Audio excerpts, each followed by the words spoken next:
about, well, that was a long time ago, all right? Hello, if you go outside, you know what I'm saying, see what's happening in your neighborhoods with the police, you know, these random shootings, it's open season on black folks, all right? Let's see. You know, those of you who missed the last lecture, we covered a lot of information about the New World Order, information superhighway, all of that. What's the name of your tape today? The name of the tape today is basically we're dealing with the science behind the time game. Why the beast keeps fucking with the time. Okay? That's what we're talking about today. And one of the aspects that I'm going to pick up on where we left off when I was covering the information superhighway is Chronositis. All right? A lot of you may remember the Greek god Kronos and what that was all about, or what he represented, which was time. All right? And we know that he was obsessed with time and would go to extreme measures to control time. And in so doing, it was about, of course, controlling us. And you can see this playing itself out in all people activity today, all right, as far as the beast being in control of time, having to control time. And as such, like I said, as far as how he has been in control of time, all right, or has locked us into his time, which again is, if you will, a consciouslessness.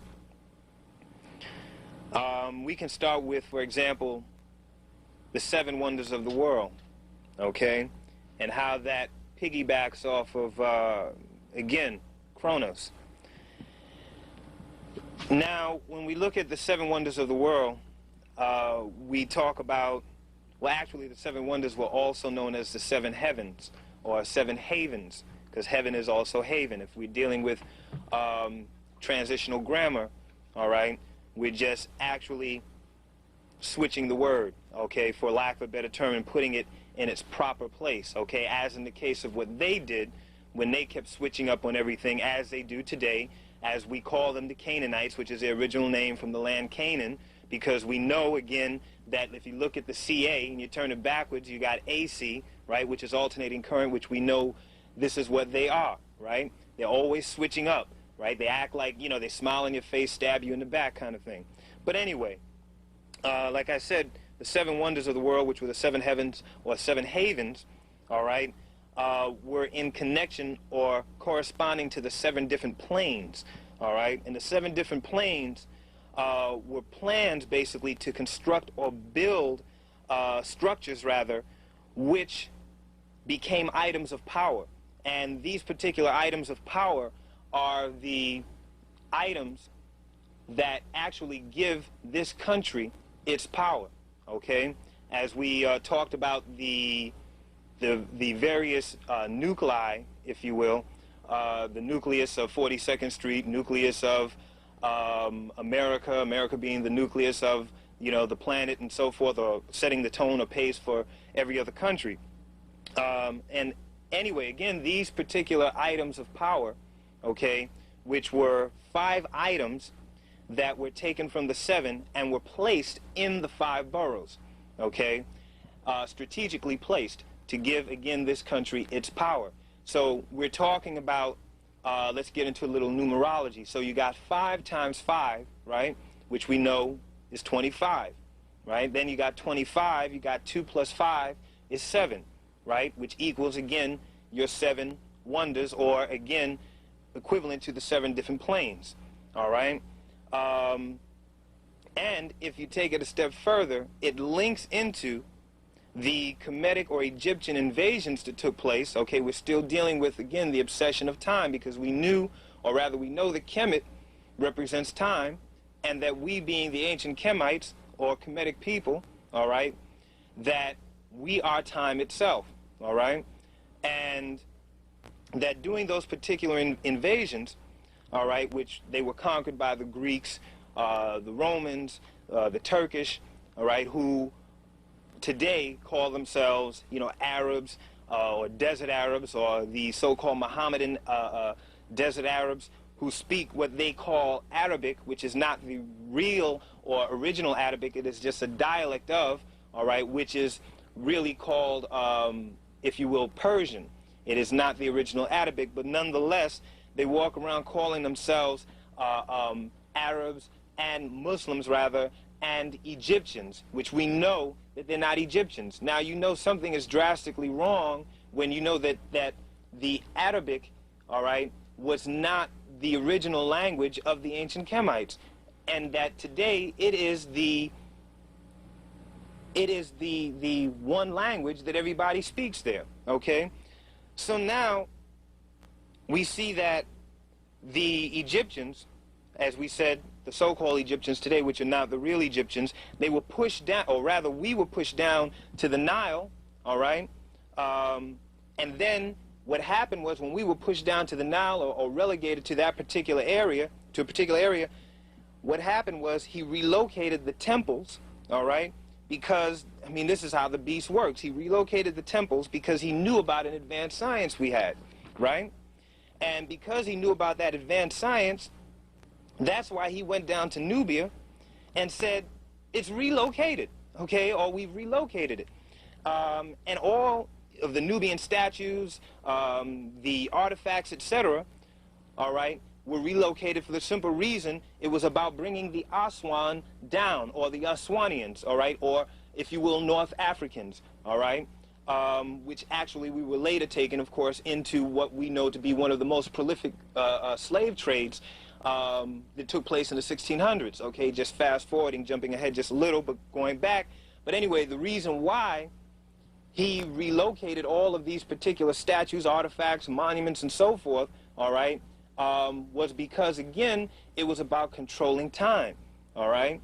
Now, one of the other reasons was because it would interfere with the period of time when the elders, okay, who we call extraterrestrials, for lack of a better term, or as it's referred to in the scripture, the Elohim, all right, or the Anunnaki, right, were to enter in on a certain angle, or a particular angle. And this was their way of really switching and changing up time. Again, so you can see how the beast is, continually messing, or, if you will, more succinctly, fucking with the time, all right? So now, we take it a step further, and you look at, like I said, the elders were to come in, or to recycle, if you will, at a particular angle. So they found out that the Stonehenge, right, the Temple of the Blue Aztecs, the Mayan ancient pyramids, the Sphinx, and how they all tied in, again, to these who, again, we call extraterrestrials, how it tied into that, how it tied into the birth of the planet Earth, planet Mars, the various projects that were going on there, the Homo erectus, Homo sapien project, which is where your Zakar or Adam came from, all right? And they knew about this, all right? So they had to, again, rearrange, switch, play with the time, as they've been doing, as they are continually doing, all right? I mean, this whole thing about, what is this shit, 24 hours in a day.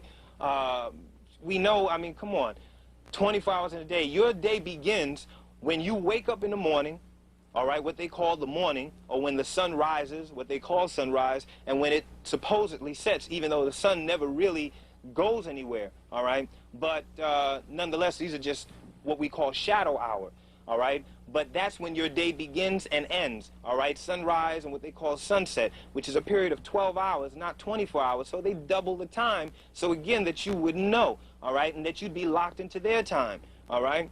So, we can take it a step further, and we look at, for example, like I said, doubling the time, and even if you look at the music that we deal with today, okay, he messed with the music, okay, the beat, the time signatures. For example, we basically, or most popular music, or the current music that we listen to today, is dealing with the 4/4 time, mostly 4/4 time. All right, the 2/4 time and the 3/4 and the 6/8 and all that basically is in other genres of music, but still, nonetheless, he has played with the time in our music, which, like I said, these signatures really are not our time signatures. All right. Perfect example is that you think that you are like laying a track, or you're listening to music, or you're patting your feet or your hands to a 2/4 time, right? But in reality, he's got you on the 1 and the 3. And in reality, we're not even supposed to be on the 2 and the 4, all right? Okay, because our time signature is a time signature that they haven't even touched on yet, all right? Which gets into a whole nother science and deals with the science of 19, all right? And I'm sure you've heard different people talk about the science of 19, but it gets into a whole nother science, all right? Which, by the way, when you get into signature, I mean, if grammatically, or the transitional grammar would be guessing your nature, all right? They've got you guessing your nature. I mean, now that sounds really bugged, right? I mean, it really sounds bugged. Now, if we look at, again, dealing with the time signatures, all right? Even with the speech pattern, okay, the speech pattern plays a part in the time signature. Even when you formulate or sound out certain words in this language, all right, it's dealing with a particular rhythm or a certain rhythm, all right, and within that rhythm, even though for the most part we seem to carry our own rhythm, despite the fact that we are speaking in the English language, or what they call language, which is simply a tongue, because we know that it's just a bastard form of what they call the Old English, but still in all, we are locked into his time, all right? When you, like I said, when you sound out certain words. So again, you're dealing with, as I said before, when we talked about information, all right, you're dealing with a certain tone, or certain tones or frequencies, so in this case, a foreign tone. All right, and the signature, which seals the portal, or it seals one of the many portals to what they call Malakot. Malakot is the realm of the angelic beings, all right, and we are cutting ourselves off, all right, by being locked into this particular time signature, or this rhythm, or this so-called density that we are locked into. All right? So, like I said, well, I just want to get into the science of 19 a little. Like I said, our time signature really deals with the science of 19. All right? So, we know that the science of 19 deals with, or actually is a prime number. And that prime number, no matter how you multiply it, no matter how you divide it, the sequence is consecutive, all right, which is disclosed in what they call ether 9, which is the composition of gases that makes us who we are, which is disclosed in melanin, all right, which is also element 9, and which is disclosed in, believe it or not, what they call the 10 Commandments, which is simply the 10 most common things that man needs and can't or cannot do without. All right?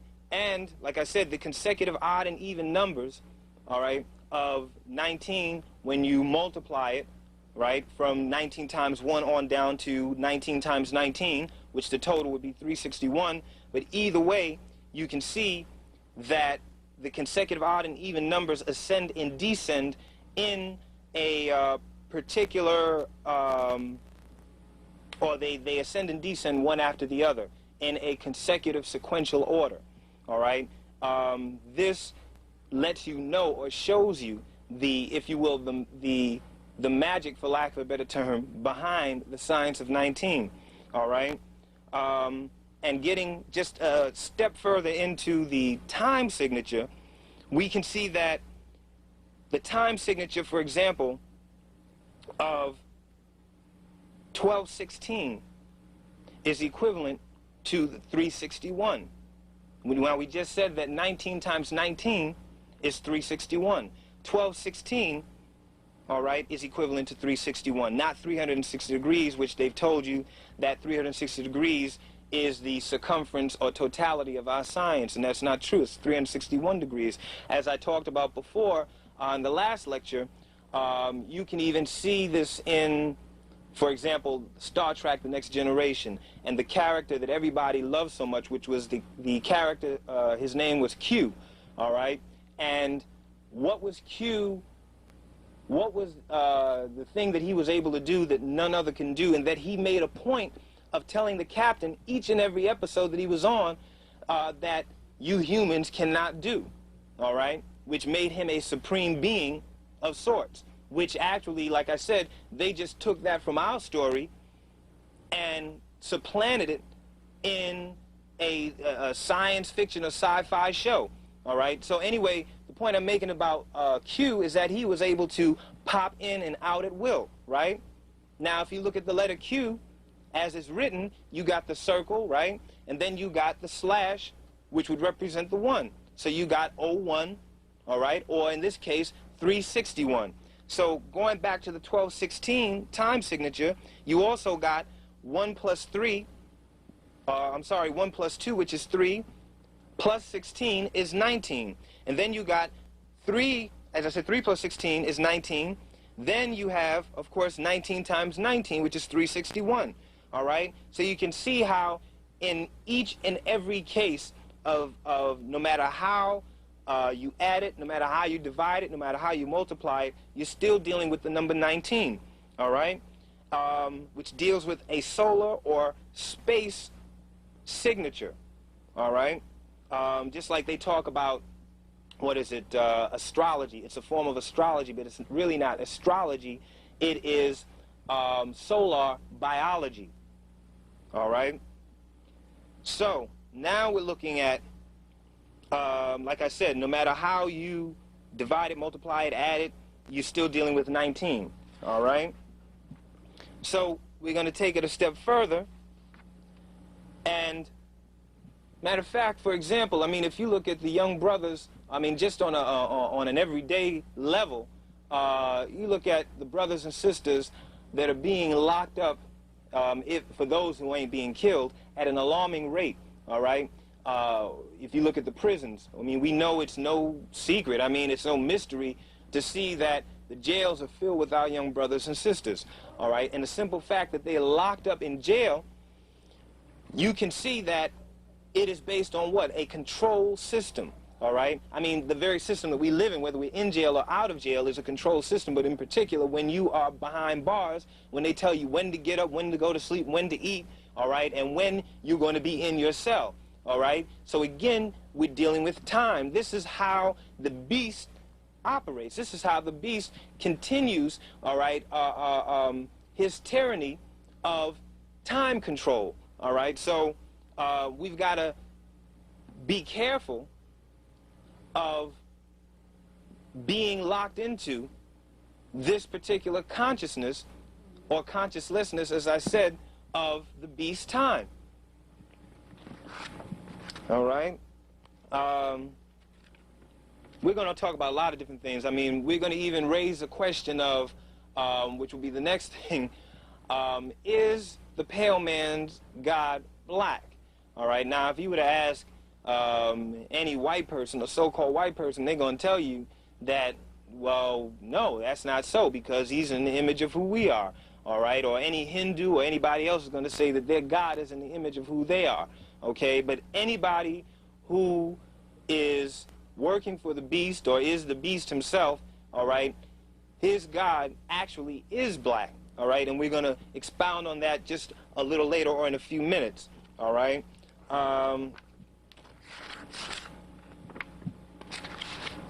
Yes.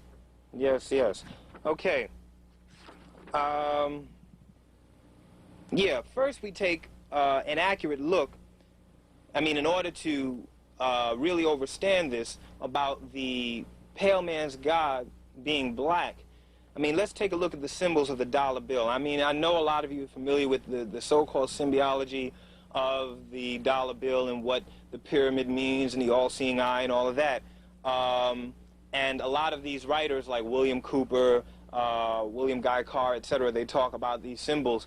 However, they're not even giving you, for the most part, accurate information. I mean, some of the things are true and then the other things really aren't, okay?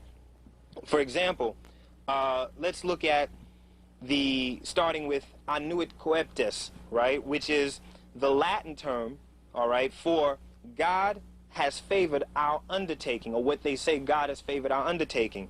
Now, the word God is not even found in the Latin phrase, all right, annuit coeptes, all right. So, if God is not found in the Latin phrase, then we're talking about he has favored our undertaking. So he could be anybody, right? So let's move on. I'll get back to that and point out something in just a second about that. Let's move on to Novus Ordo Seclorum, right? Which is a new order of the ages, all right? Or poorly translated as the New World Order. Then you're dealing with the eye, which is the eye of the pale man's God, all right? Now, the pyramid itself, let's look at the pyramid itself. Like I said, the eye, and then you're looking at the bottom of the pyramid that appears the date 1776. But if you ever looked at it, you'll see that it's written in Roman numerals. Now, why is it written in Roman numerals? Because they're telling you that here begins the new Roman Empire. The new Roman Empire is now beginning at 1776, which marks their independence, all right, or the independence of the last branch or chapter, if you will, of the Illuminati, all right, or the Illuminati of Bavaria, as it's called, right? So, and as a matter of fact, didn't they just come out with a movie called Independence Day, you know, marking, of course, again, their independence, but yet and still the movie Independence Day is supposed to deal with the independence of the world. We'll get on that in just a second. But now let's go back to the symbols. Look at the 13 stars, the 13 five-pointed stars, which we know the five-pointed star is supposed to be the star of the evil one, of Lucifer, Shaitan, okay, Iblis, or whatever name you want to use, Nakash, etc., all right? The 13 five-pointed stars. And then you got E pluribus unum, right, which E pluribus unum has what? 13 letters. Then you got the wreath, all right? And the wreath deals with the crown, if you will, of the Caesar, or the various Caesars that were under the Roman Empire, okay? Then you got the 13 arrows, which represents the taking or the stealing of the land from those native or indigenous people, who are the Indians, as it were, all right? Then, let's see. Yes, like I said, the 13 stars, E pluribus unum, which basically is dealing with what? Out of many comes one, all right? And where does this all go back to or stem from? It stems from ancient Babylon. Why? Because this whole thing about 13, you look at the number of 13, right, goes back to the original plan that was under the rule of Nimrod, which stemmed from the Code of Hammurabi, right, which he had a plan to bring all of the so-called devil nations together, all right, which you can see the same thing happening under your so-called New World Order, all right? And your so-called New World Order, as they say, is a coming together of nations under one totalitarian economic regime. Forget about the economics, because they control that. They just want to control everything and everyone, all right? So, like I said, again, these are the hidden meanings behind these symbols on the back of the dollar bill, which again deals with your so-called New World Order, all right? And it's all actually happening, or has been happening, again since the time of Nimrod, okay, and the Code of Hammurabi, etc., all right, which confirms again that for them to be carrying out the plan of Nimrod from that time or from that era to this very day and throughout his story, only lets you know that his God is black because he was of Nubian seed, right? He was the grandson of Noah, all right, which made him technically a black devil, all right, who was controlling, or in control rather, I'm sorry, or rulership of those Babylonians of that time who were what? The Canaanites, who lived in Babylon. All right, and we know the Canaanites to be none other than your so-called Amorite or Caucasoid or spook without spark or enchanted phantom or whatever you want to call them, or just plain old so-called white. Now, so all of this is for the reasons that the beast is in fear of you regaining something, all right, and that thing, as I said before, is regaining total recall, or a total recall of your sciences and how to use your sciences, and afraid that you're going to use it against him, okay? And that science basically deals with a high science known as transvectorization. And transvectorization basically is transferring molecules from one state or one vector to the next or to another, all right? And this is what he fears most, which is a day of gathering, as you may have heard of in the Bible, that they often talk about, the day of gathering, which is basically the regrouping or gathering of atomic particles, because we are simply atoms, all right? And as such cannot be destroyed, even for as much as they try to or think that they can, all right? So they fear basically the human or the human shape, all right, or this particular shape or form at this time, because of what we have the ability to do that they cannot do. All right, so they fear the cocoon, or again the chrysalis state, all right, or the metamorphosis is what they fear most.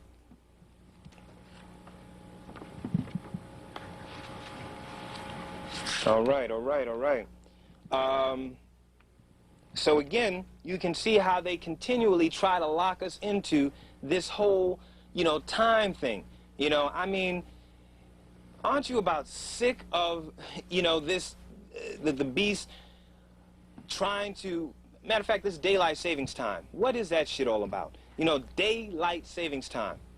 All right. What is it? Fall back, spring ahead. I mean, that shit is crazy. Then you got, what is this, leap year. Leap year every 4 years, which technically would mean that we are now in the year 2000. So any events that we would be looking for to happen in 1996, all right, would not actually be happening now, because they would have already happened, because we're in the year 2000 by their time or by their calendar. All right, this again links back to what I said earlier about them, going into Egypt, moving, or Kemet moving the artifacts, all right, and relocating the whole area and pushing us out of Nubia down the Nile, all right, saying that everything is now relocated for the simple reason, like I said, of messing with the time so that we could not fulfill our destiny, because he just simply wants to take our place. All right, we can even see this in most of your scriptures, all right, your so-called scriptures. If you look at the Bible, the Quran in particular, because see, the thing is that a lot of people, black folk, a lot of them outgrew the Bible, for lack of a better term. I mean, you still got a lot of folks, caught up in it, stuck in it, and they knew that. They knew that a lot of us would, simply say, well, look, we ain't going for none of that, that spook Jesus shit anymore, right? So what they did was, they said, like I said before, they got into the contingency plan. The contingency plan was the Quran, which simply meant co-run or co-pilot to the Bible, right? And they knew, in particular, with the Quran, that we did not know the language, which was changed, all right, when they added, in particular, the Arabic in the Quran after the original Muhammad passed away, or passed on rather, all right, and they show you this image or picture of, what's it, al-Musilama Ibn Habib al-Hanif, all right, which is the pale so-called Arab Muhammad that they show you, okay? Now we know this is bullshit, all right, because the real Muhammad was just about black as tar, if you will, for lack of a better term.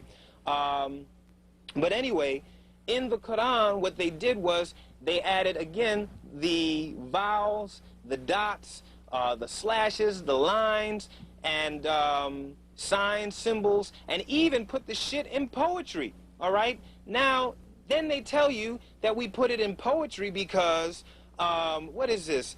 They put it in poetry because it's easy to understand, or they added the vowels and the dots because it's easier to understand. That's some bullshit, okay?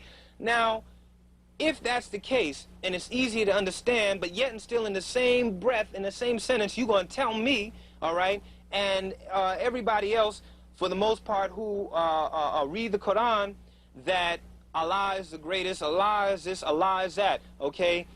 We know that, yeah, you're lying and shit, okay, talking about Allah, when we know that you're God, and the Muhammad that you follow, okay, al-Musilamat, is, his God is Rahman, all right, but how you veiled it in the language, all right, this so-called Persian Arabic, which they know that the nigga ain't gonna catch the mistakes, okay, because they know this ain't your language, just like the English, just like any other goddamn language that we speak. We got to get away from that and get back to our language, which is Nuwabic and Nubic languages. These are our languages, all right?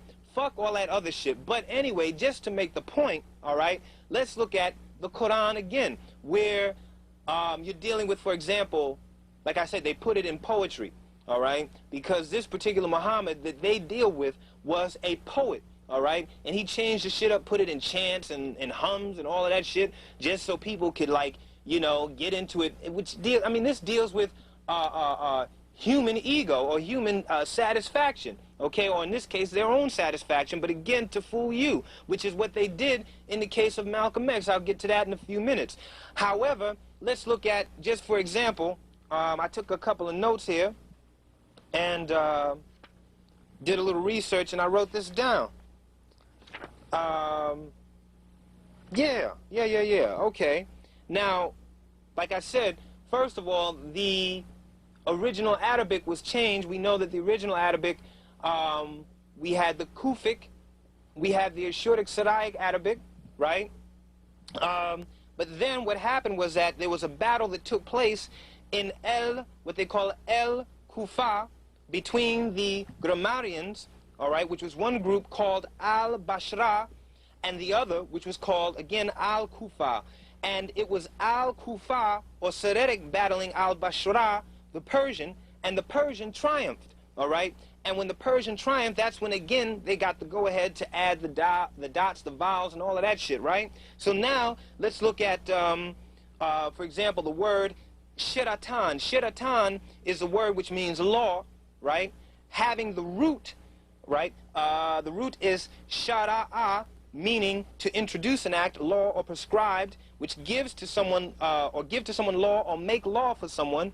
Then you got, and then you look at the word sha'ira, which means one poet or knowing, right, by instinctive perception, endowed with deep insight, with intuition. Then you go a step further and you see, which comes from the root word sha'ara, which meaning to compose poetry, or to know, or to feel. All right, and they don't have the same root according to the modern day Arabic. Therefore, sha'ara, to compose poetry, or shir, poetry, knowledge, should not be confused with shiratan, which means law. However, when you look in the Arabic lexicon written by Edward William Lane, okay, on the, what is it, page 1536, you'll notice they use another form of the root shara'a, which meaning to make a law, and that was left in the noun, which was al-shari'u, okay? Stay with me now, I'm getting to the point here. Meaning street or way, and it also means the learned man who practices what he knows and instructs others, all right? So now, let's take it a step further. And this word know is the same word, sha'ara, meaning to compose poetry, to know, or to feel. Now, to a person that has learned in the Arabic language, or just simply wants to know the fucking facts, if you will, all right, will realize that these two words, sha'ara and shara'a, once had the same meaning, to know. So you see the point? As in the, matter of fact, the Arabic, sha'ira, meaning knowledge or poetry, and that in connection, or rather, that's the connection between the two. So you see, what the Arabs intentionally did was leave out the definition of knowing between sha'ara and shara'a, all right? And then they changed it. So they took it out so that you wouldn't see the connection or the link between these two words and the root from which they came. They switched up and changed the root and left it in its noun form so that you wouldn't know, all right? They've done this with Allah, all right, a lot, so that they have you worshiping these pagan images and idols and icons, all right? So, you know, the technology goes on and goes across in all of your languages. Now, I got a little lengthy with the Arabic, but that was just so that you can see how a lot of this is derived. Like you may ask, like even in the last lecture, well, where does he get this from, et cetera, and how does he break this down and come up with this? And you can see, just with the languages doing a little research, all right, that, again, they've done this with the Arabic. They've done this with the English, especially with the English, all right? I mean, so much so that, I mean, we've studied English all our life, all right? All our lives, and we still don't know what, I mean, what goes where. You know, what a vowel, a noun, a preposition, you know, dangling participle. I mean, we don't know shit anymore, okay? And so this is what I'm pointing out, all right? So, we can see again that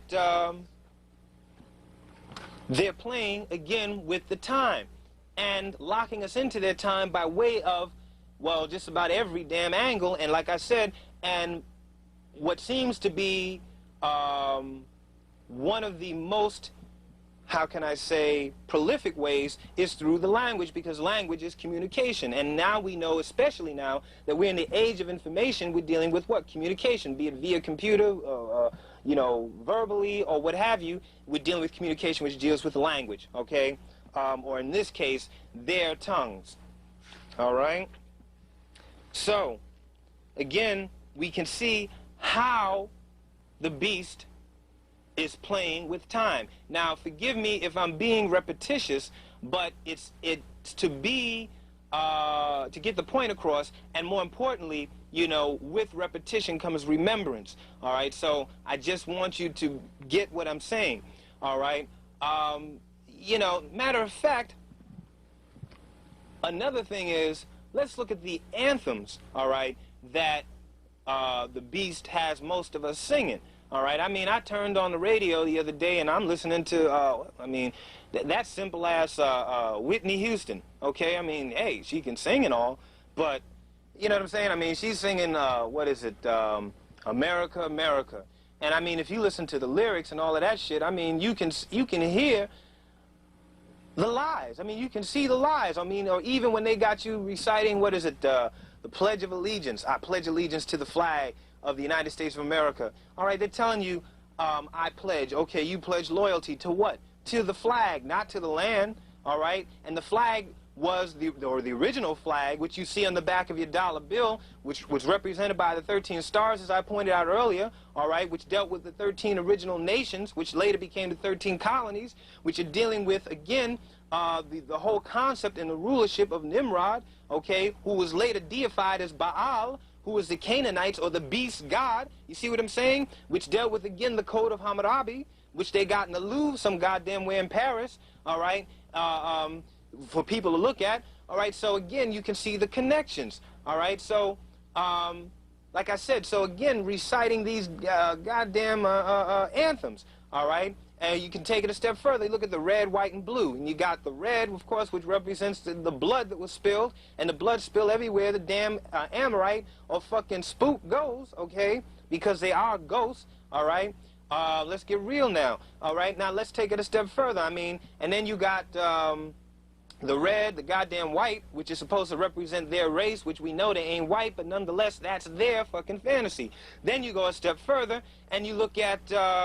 what is it, red, white, and blue, okay? And the blue, which represents what? Water or sea to shining sea, because from one part of the world to the other, they've interrupted and disrupted and corrupted every life form on this planet down to the fucking ant, okay? To the point where, they ain't even acting right, okay? So this is what I'm talking about, all right? And how she glorifies, the fucking harlot or prostitute glorifies in saying that she will feel no pain. You can even read this shit in the Bible, all right?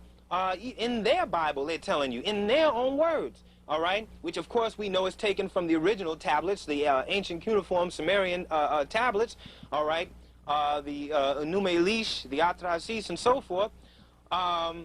How, she ain't gonna feel no pain and all of this bullshit, all right?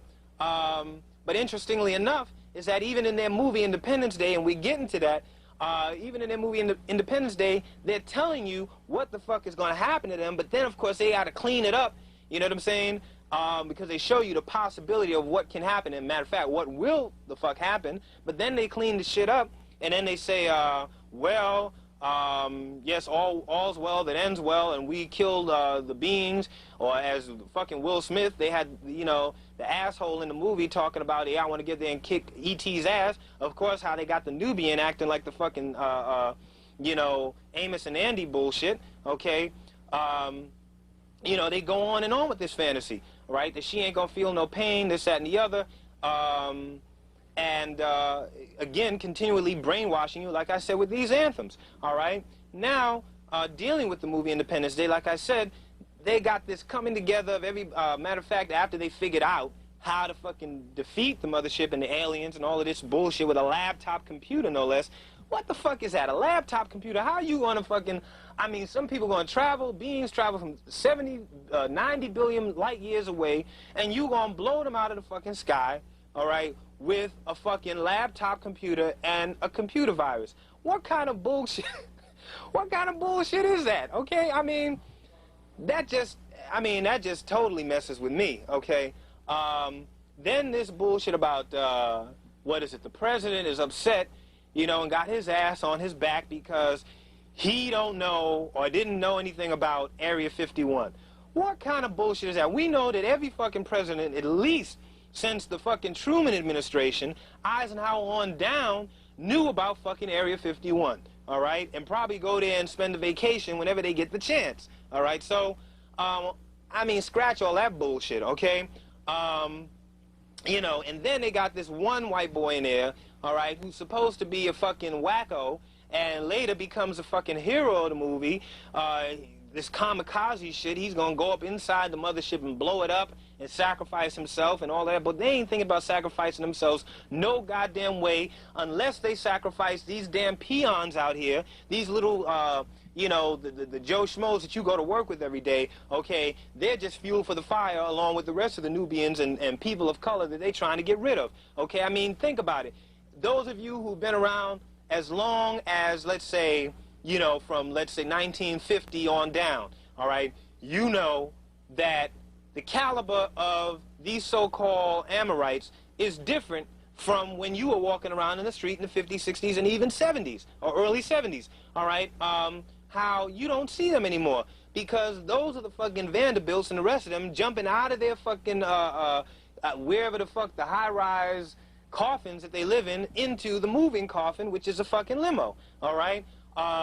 And out from there into the other fucking coffin, all right, the mall, and back into the moving one, into their fucking high-rise coffin. So, again, that the caliber of those so-called Amorites you don't even see anymore, all right? So, like I said, what was I? This kamikaze motherfucker, going up and blowing up the damn ship, and then they get rid of the mothership. That's some bullshit, all right? That's, like I said, that's some sick fucking white fantasy. Ain't happening, all right? This shit just bugs me out. Then, of course, when they take the president down to Area 51, how this motherfucker standing there looking at the container with these other beings that they captured from the so-called Roswell